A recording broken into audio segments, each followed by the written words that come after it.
Halo Sobat Nuha, selamat datang di podcast Bareng Nuha.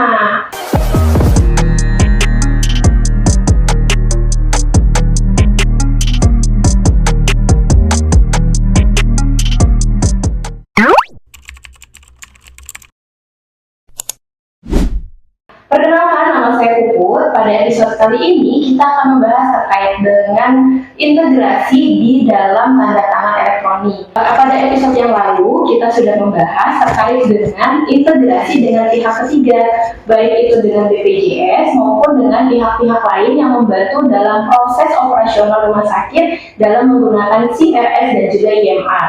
Nah, pada episode kali ini kita akan membahas terkait dengan tanda tangan elektronik. Bersama saya, yaitu narasumber, yaitu Bapak Iqbal. Beliau adalah IT developer yang mungkin sudah berpengalaman lebih dari 10 tahun. Beliau sudah berpengalaman dalam hal integrasi, terutama dalam tanda tangan elektronik. Selamat pagi, Mas Iqbal. Halo. Halo, selamat pagi. Gimana Mas Iqbal kabarnya? Sehat? Alhamdulillah sehat. Puasanya lancar, Mas? Alhamdulillah lancar. Oke, baik ya. Mas Iqbal, mungkin sebelum kita mulai, kita akan memperkenalkan diri terlebih dahulu. Boleh kepada sobat-sobat Tuhan nih Mas Iqbal, biar mereka tahu siapa ini Mas Iqbal. Silakan Mas. Ya, perkenalkan, nama saya Iqbal. Di Nuha sendiri saya itu sebagai sistem analis di sisi IMR. Berarti Mas Iqbal ini sudah lama berkecimpung ya Mas ya di dunia IMR. Kalau boleh tahu Mas, pengalamannya sudah berapa lama dan di mana saja nih Mas? Oke. Kalau untuk di IMR sendiri, saya itu sudah lebih dari 10 tahun pengalamannya di dunia rekam medis elektronik. Nah, ini khususnya untuk tanda tangan elektronik ini kan ini baru hype-nya beberapa tahun ini, itu sudah sekitar 2 tahunan mungkin. Saya berkecimpung di situ seperti itu. Oke, baik. Berarti sudah lumayan lama ya, terutama dalam pengembangan IMR dan sekarang sudah berkecimpung dalam tanda tangan elektronik. Ini sebenarnya banyak banget pertanyaan nih Mas Iqbal terkait dengan tanda tangan elektronik. Boleh kita mulai mungkin diskusinya? Jadi yang pertama, sebenarnya tanda tangan elektronik itu apa sih Mas? Dan juga relevansinya dalam penggunaan SIM RS dan juga IMR itu bagaimana ya Mas ya? Ya, tanda tangan elektronik itu sebenarnya ada dua jenis ya. Ada tanda tangan elektronik yang biasa, itu tanda tangan elektronik yang kalau dalam berkas klaim itu bentuknya barcode mungkin DPJP dan lain-lain, itu tanda tangan elektronik biasa. Dia itu memang secara hukum memang belum terlalu kuat dan mudah untuk dimodifikasi. Jadi bisa gampang untuk disalahgunakan. Nah, yang kedua itu tanda tangan elektronik tersertifikasi. Nah, ini memang yang yang memang lebih aman karena dia itu digenerate oleh sistem kriptografi yang canggih ya. Jadi kalau misalkan ada tanda tangan elektronik tersebut di sertifikat elektronik tersebut di dokumen, itu akan susah untuk dimodifikasi karena ketika dokumen yang udah dimodifikasi itu yang udah tanda tangan elektronik itu dimodifikasi, dia ketika divalidasi di Kominfo itu dia akan ada keterangannya sudah dimodifikasi. Jadi mungkin dokumen itu jadi kurang kuat seperti itu, jadi lebih aman, lebih secure. Jadi secara hukum pun itu lebih kuat di pertanggungjawaban. Jadi secara berkas klaim pun nanti dari rumah sakit itu ke BPJS itu lebih kuat dan mencegah fraud juga kan untuk berkas klaim dimodifikasi dan lain-lain seperti itu. Oke, jadi dari dua tanda tangan elektronik ini memang yang sangat direkomendasikan berarti yang kedua ya Mas? Iya, betul. Oke, yang dimana di situ sudah terintegrasi kriptografi ya? Iya. Kriptografi, nah itu berarti kalau tidak salah tanda tangan elektronik ini sudah embed langsung ke Kominfo, berarti seperti itu ya? Iya, untuk sertifikat usernya itu kan semuanya tercatat di Kominfo. Jadi ketika tanda tangan elektronik sudah terbubuhi di dokumen, kita bisa mengecek sertifikat itu valid nggak ketika dokumen itu divalidasi di Kominfo seperti itu. Oke, berarti semuanya yang sudah dokumen yang tanda tangan ini bisa kita cek apakah ini valid atau tidak di Kominfo seperti itu ya. Betul. Ini mungkin masih Iqbal bagi teman-teman yang belum tahu, mungkin di luar sana yang menonton YouTube ini bukan hanya dari Sobat Nuha ya, bisa jadi kan orang-orang lain yang mungkin di luar dari rumah sakit. Nah, sebenarnya tanda tangan elektronik itu dalam SIM RS ataupun IMR di rumah sakit sebenarnya diperuntukkan untuk apa aja sih Mas? kalau untuk di rumah sakit sendiri biasanya lebih banyak tuh untuk pemberkasan untuk klaim ya, untuk ke BPJS atau ke asuransi lain.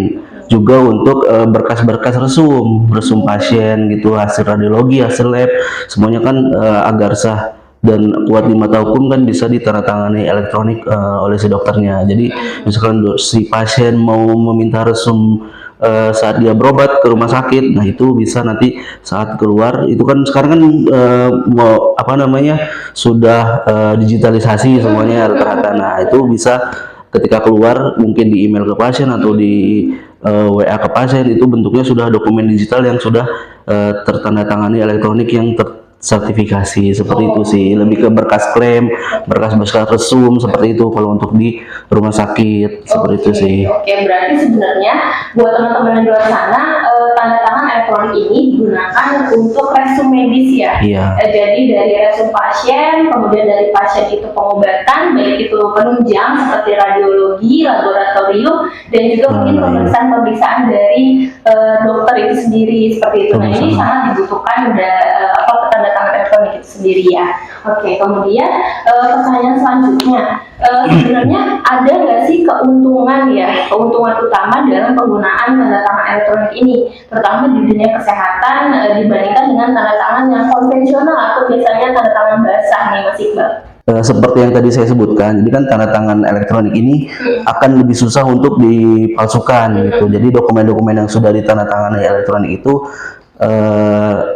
tidak akan mudah untuk dipalsukan, jadi lebih kuat untuk resumnya seperti itu. Jadi dokumen yang keluar itu benar-benar sudah valid seperti itu. Yang kedua itu bisa menjadi efisiensi. Karena kan saat ini sudah digitalisasi semua, sudah tidak ada yang namanya tanda tangan basah. Itu kan kalau tanda tangan basah kan perlu dicetak lagi, perlu ditandatangani lagi, jadi bisa menghemat pengeluaran untuk kertas, untuk alat tulis seperti itu. Jadinya si rumah sakit pun jadi lebih efisien dalam biayanya, dalam operasional seperti itu.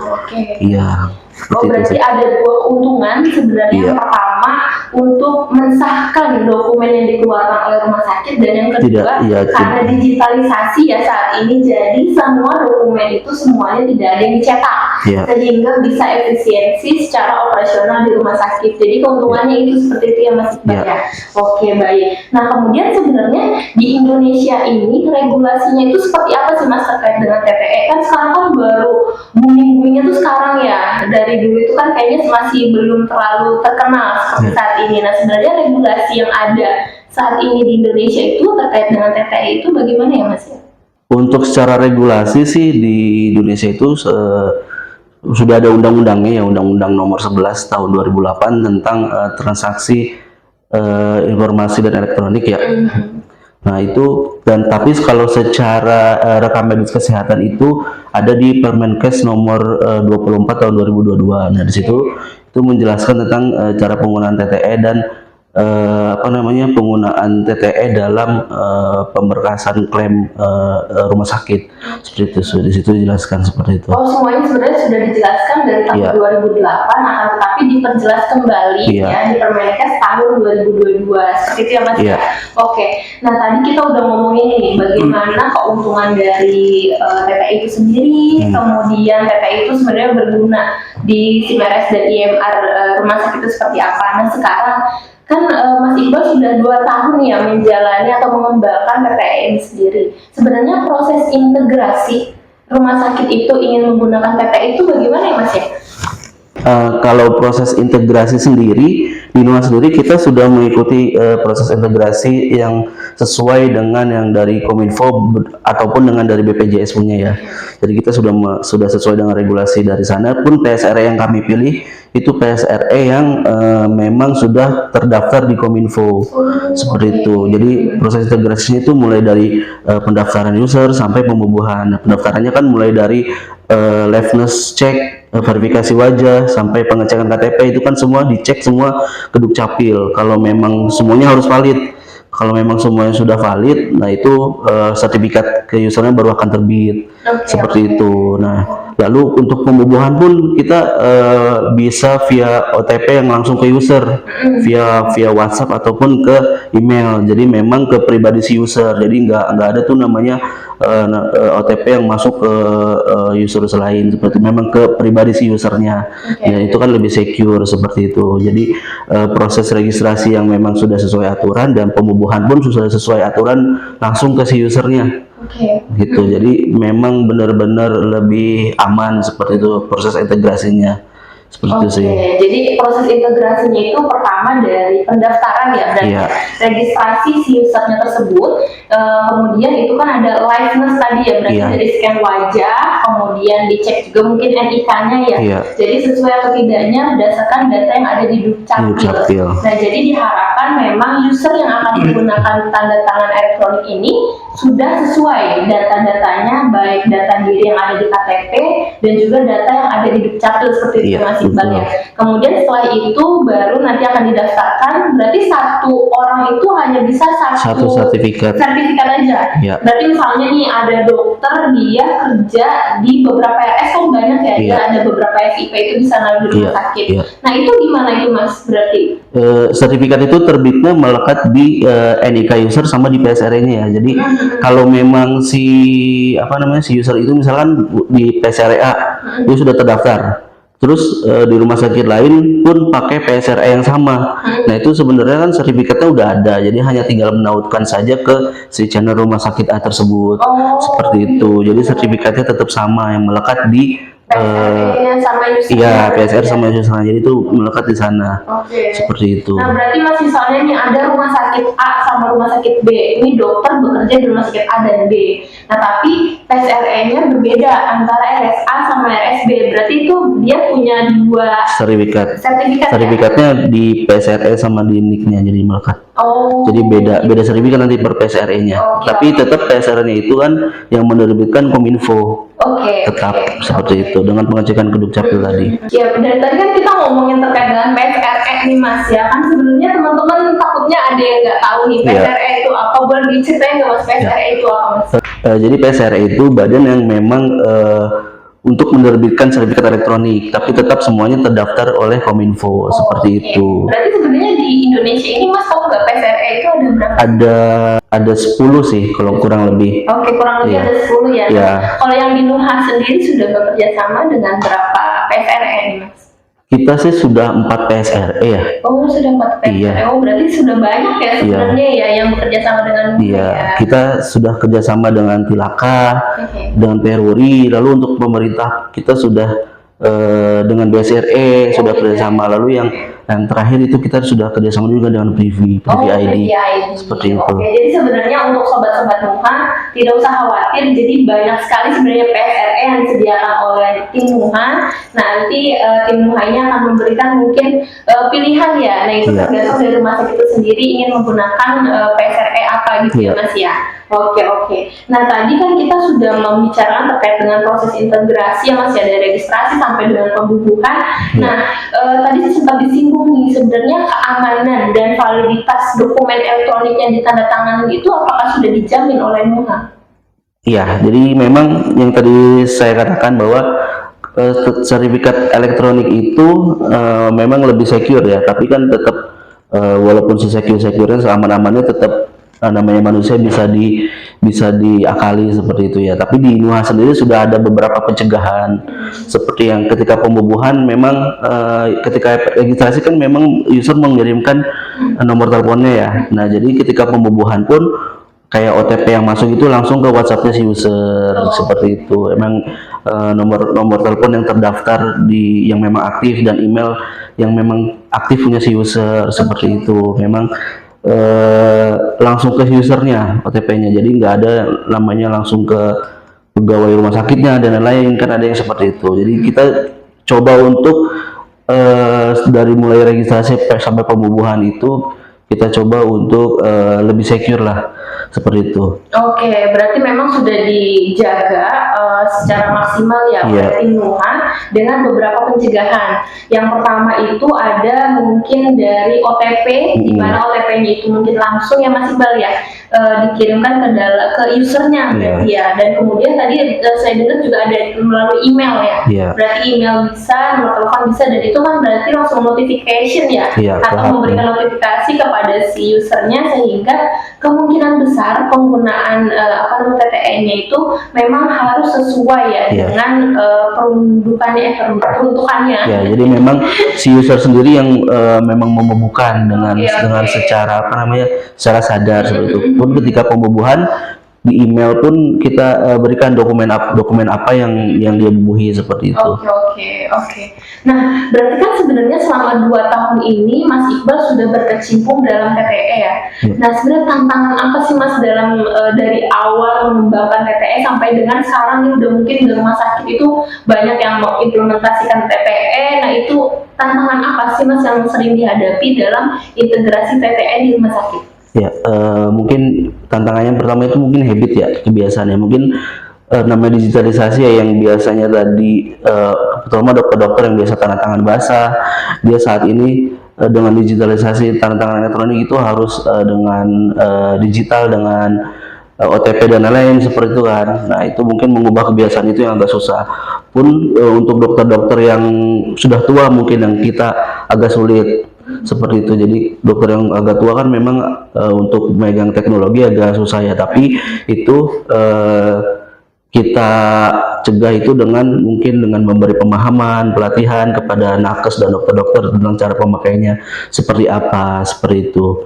Pun dengan regulasi BPJS, jadi kita juga kerjasama juga dengan BPJS, regulasi yang seperti apa yang memang aman, yang memang untuk klaim itu lebih aman lah, seperti itu. Oke, berarti memang tantangannya pasti masih ada ya kan, terutama untuk tenaga medis yang mungkin belum terbiasa dalam menggunakan tanda tangan elektronik, mungkin seperti itu. Jadi di sini nanti akan diberikan mungkin pemaparan ya, pemahaman terkait dengan penggunaan TTE itu sendiri, dan juga mungkin regulasi-regulasi terakhir, terutama BPJS ya, mungkin dalam klaim BPJS sekarang sudah diharuskan dalam penggunaan TTE di Iqbal ya.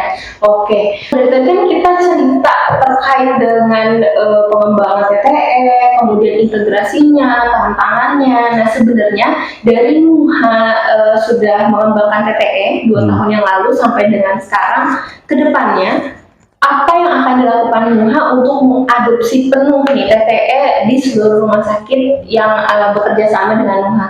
Ya, mungkin untuk mendukung tanda tangan elektronik ini, terutama untuk proses klaim ya untuk rumah sakit.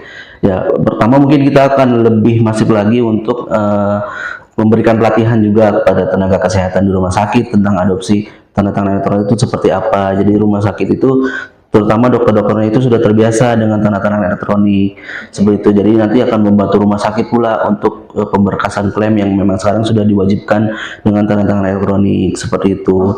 Mungkin juga kita akan berkolaborasi dengan BPJS nanti tentang standar kesesuaian tanda tangan elektronik yang lebih aman tuh, yang sesuai dengan standar seperti apa, seperti itu. Yang terakhir itu mungkin kita juga bisa nanti terbuka untuk kerjasama dengan beberapa PSRE lain ya. Kan tadi ada 10 PSRE ya, sekarang kan baru 4, mungkin nanti bisa jadi bertambah PSRE. Jadi rumah sakit di seluruh Indonesia itu punya pilihan, mereka mau menggunakan tanda tangan elektronik yang mana, sebetulnya yang memang sesuai kebutuhan dengan rumah sakit mereka, seperti itu. Yang memang disesuaikan ya dengan rumah sakitnya. Oke, baik. Berarti kedepannya insya Allah semuanya masif ya, maksudnya untuk rumah sakit itu memang diharuskan harus menggunakan tanda tangan elektronik dalam hal mengoptimalisasikan mungkin transformasi digital di rumah sakit yang sekarang sedang digadang-gadangkan. Oke, baiklah semuanya, seru banget ya tadi pembahasan kita hari ini terkait dengan tanda tangan elektronik. Jadi memang tanda tangan elektronik ini digunakan sekarang sudah mulai digunakan dan diimplementasikan di seluruh rumah sakit dalam hal mendukung transformasi digital di seluruh rumah sakit, sehingga operasional rumah sakit bisa lebih meningkat, optimal dan juga efisien. Nah, mungkin dari Mas Iqbal kira-kira ada pesan terakhir atau penutup kepada sobat-sobat NUHA semuanya? Silakan Mas Iqbal. Oke, mungkin di era digitalisasi saat ini ya, mungkin tanda tangan elektronik itu menjadi penting ya untuk diterapkan di rumah sakit, terutama untuk berkas-berkas resum dan lain-lain yang memang secara resum keluar yang mungkin diberikan ke pasien dan lain-lain itu jadi lebih kuat. Jadi pun pasien jadi lebih percaya dengan resum yang dia dapatkan dari rumah sakit seperti itu. Pun lalu juga untuk proses klaim yang memang sudah diwajibkan oleh BPJS seperti itu. Jadi rumah sakit itu lebih efisien, nggak perlu ada kertas-kertas lagi dicetak, ditandatangan seperti itu. Jadi memang tanda tangan elektronik ini menjadi suatu hal yang penting seperti itu. Dan jadi kami di sini di Nuha memang sudah bekerjasama dan sudah terkoneksi dengan beberapa PSRE. Jadi mungkin rumah sakit yang sudah memakai Nuha itu sudah aman karena sudah bisa menggunakan tanda tangan elektronik dari kami seperti itu. Oke, baik. Terima kasih Mas Iqbal atas insight-nya. Mungkin saat kita akhiri untuk episode kali ini, semoga sobat-sobat Nuha mendapatkan insight yang bermanfaat terkait dengan tanda tangan elektronik. Dan jangan lupa untuk terus ikut podcast bareng Nuha untuk diskusi menarik lainnya. Sampai jumpa di episode selanjutnya. Dadah.